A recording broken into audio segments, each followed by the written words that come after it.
Yo les bros, bienvenue sur Spatule Bro, je suis le chef et on se retrouve pour la petite review hebdomadaire de Zom 100 Bucket List of the Dead, je devrais dire Some 100, je vais dire Zom 100 parce que je suis un connard de français donc il n'y a pas de problème, qui est un peu l'animé surprise de la saison. Après j'ai pas encore tout regardé, tout ce qui est sorti encore, hein. J'ai du retard, mais tant pis.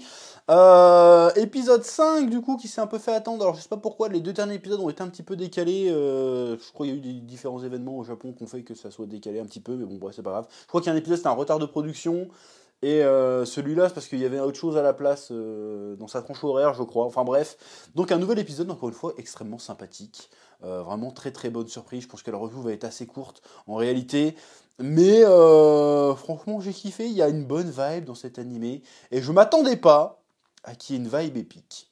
En vrai, depuis le début, c'était très drôle, c'était très léger, c'était très fun, c'était très émouvant. Mais il n'y avait pas le côté épique à la japonaise, en mode vas-y, c'est over the top, il se passe une dinguerie, trop bien. J'ai été grisé dans cet épisode et je m'y attendais pas. Je m'attendais à rigoler, je m'attendais à être ému un petit peu, parce qu'on a eu vraiment des trucs touchants déjà dans la série. Mais je m'attendais pas à être enjaillé en mode vas-y, bats le méchant. Je m'y attendais pas à celle-là. Et franchement, réussite, j'ai kiffé, oui. Bon, en même temps, j'ai été un petit peu pris de court avec cet épisode, parce que moi je m'attendais que, parce qu'on a vu dans l'épisode précédent, après la mort des hôtesses de l'air et tout, Akira s'est rendu compte que, bah en fait, il avait oublié son rêve d'enfant.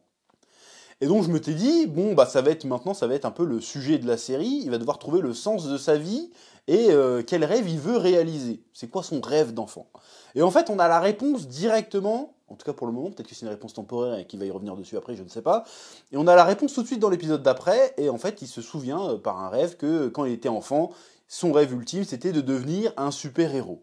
Et là, maintenant que la société s'est effondrée et qu'il y a des méchants, un danger réel, bon, il y a toujours un danger réel, ça dépend de ta vision du monde, mais maintenant qu'il y a un danger réel, palpable, binaire, où ça c'est les méchants et nous on est les gentils, et qu'il n'y a plus de flics ou quoi que ce soit, qu'est-ce qui l'empêche aujourd'hui d'être un super-héros et de sauver les gens des zombies?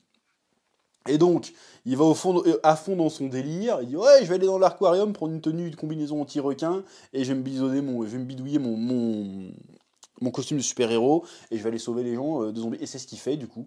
Et il sauve un quart de touristes, j'ai l'impression que c'est ça, qui se baladaient dans Tokyo et qui se sont retrouvés bloqués. Et puis, comme par hasard, il y a un mec dans le bus qui se transforme en zombie, qui se met à bouffer tout le monde. Et les gens, au lieu d'éclater le zombie et de rester planqués dans le bus, parce que je comprends pas pourquoi ils s'éclatent pas les zombies en fait, et ben ils se sauvent, ils sont tous bouffés. Et même il y a un truc bizarrement, il y a la meuf méga prudente qui calcule tout. Bon, on apprend à la fin de l'épisode qui s'appelle Suzuki, ou Suzuka, je sais plus. On va l'appeler Suzuki. Suzuki, donc. Suzuka. Je crois que c'est Suzuka. Si je ne me trompe pas de Suzuka ou Suzuki. Tu me corrigeras dans les commentaires, je ne me souviens plus. Et d'ailleurs, je me demande qu'est-ce qu'elle fout là en fait. Parce que l'autre, elle est méga prudente et tout. Elle avait l'air d'avoir un appartement un peu genre. Je suis une légende où tout était planifié, stocké, de la bouffe et tout. Elle avait l'air tout ce qu'il fallait pour survivre. Et en fait, non, apparemment, elle est sortie de chez elle pour essayer d'aller dans un endroit vraiment sécurisé où le gouvernement serait. Il y aurait des enclaves sécurisées en dehors, où il n'y a pas de zombies, trucs comme ça. D'ailleurs, on a un petit aperçu de ce qui se passe dans le reste du Japon avec le. Que au Japon, par contre, hein, on parle pas du reste du monde. Avec Kensho qui regarde sur les réseaux sociaux, parce qu'apparemment ça continue d'être actif internet et tout ça. Et apparemment, il y a des endroits où l'armée a réussi à chasser les zombies. Il y a les endroits où c'est montagneux, ils ont réussi en bouchant les tunnels à que l'épidémie et que les zombies ne rentrent pas. Donc Akira, il se dit ah bah peut-être que du coup mes parents, comme moi je viens d'un village de montagne, peut-être que mes parents en fait ils sont encore vivants. Bref. Donc elle a voulu sortir, elle se retrouve dans un bus avec des gens un peu teubés du coup, et du coup elle est embarquée là-dedans et elle recroise Akira, donc Akira qui part dans son délire de super-héros et qui tabasse des zombies. Alors par contre je comprends pas pourquoi il s'est pas armé du coup, il s'est juste protégé des morsures le gars, mais bon t'es quand même si t'as fait du rugby, tu fais quand même 1m60, tu fais 1m60, t'as pas l'air spécialement costaud. Bon, ok, tu risques pas de te faire mordre, mais bon, peut-être qu'il y a une petite bête de baseball, une petite masse, je sais pas, quelque chose pour taper les zombies, ça pourrait aider peut-être. Donc le gars il s'équipe pour se protéger, mais il a pas d'armes, je trouve ça un peu absurde que les mecs se baladent sans armes au milieu d'une apocalypse zombie. Mais bon, après tu vas me dire, oui, mais c'est le Japon, ils ont pas d'armes à feu, et j'ai pas dit qu'il fallait qu'ils aient des grosses AK et des AR-15. Mais je sais pas, une petite batte de baseball, un couteau, une hache, quelque chose pour faire mal, quoi, histoire de buter des zombies, parce que les zombies, on peut les buter, a priori. Là, à chaque fois, ils sont contents de leur mettre des patates. Non, c'est pas une casserole au moins, un truc, quoi. Pas d'armes, bon bref, mais c'était quand même rigolo, tu vois, qu'il a réussi à s'amuser. Puis il y a le côté désillusion, c'est-à-dire que je peux pas me faire contaminer, mais quand il se fait mordre, il a quand même mal, il fait oh, et finalement il se débrouille comme une merde, il est là, venez m'aider et tout, et en fait non. Donc c'était plutôt rigolo, donc au début tu dis ouais, c'est un délire ridicule. Et au final, au cours de l'épisode, il y a vraiment, bon déjà le délire du requin zombie, l'idée géniale, voilà, il faut le dire, c'est n'importe quoi. Au début tu te dis en plus, non mais ça peut pas être ça peut pas être le requin, tu vois. Et en fait, si c'est le requin avec des jambes, tu fais ah ouais, d'accord, ils sont partis complètement aux couilles. Mais même ils te sortent l'explication, hein, c'est parce qu'en fait il a bouffé des nageurs et les nageurs ils bougent en lui. Et puis du coup, bah, le requin peut se déplacer.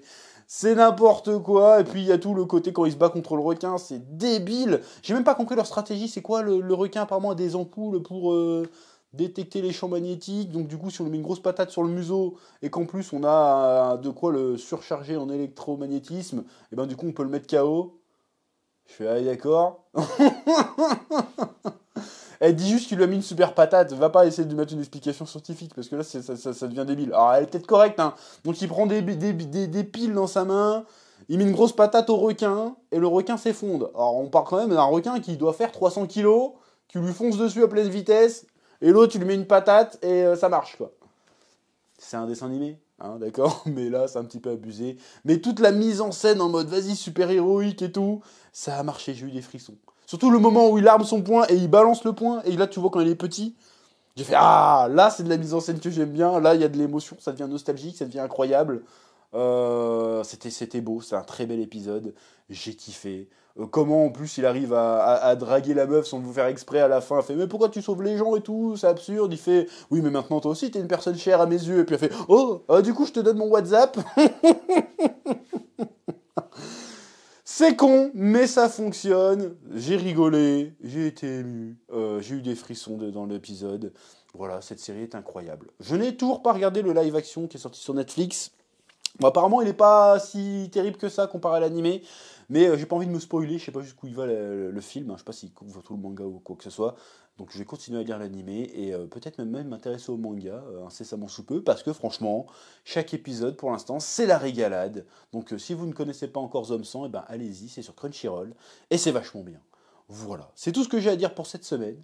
Vous laissez le soin de mettre un pouce bleu, commentaire comme d'habitude, et je vous dis à très bientôt sur Spatule Bro pour de nouvelles vidéos. Oui.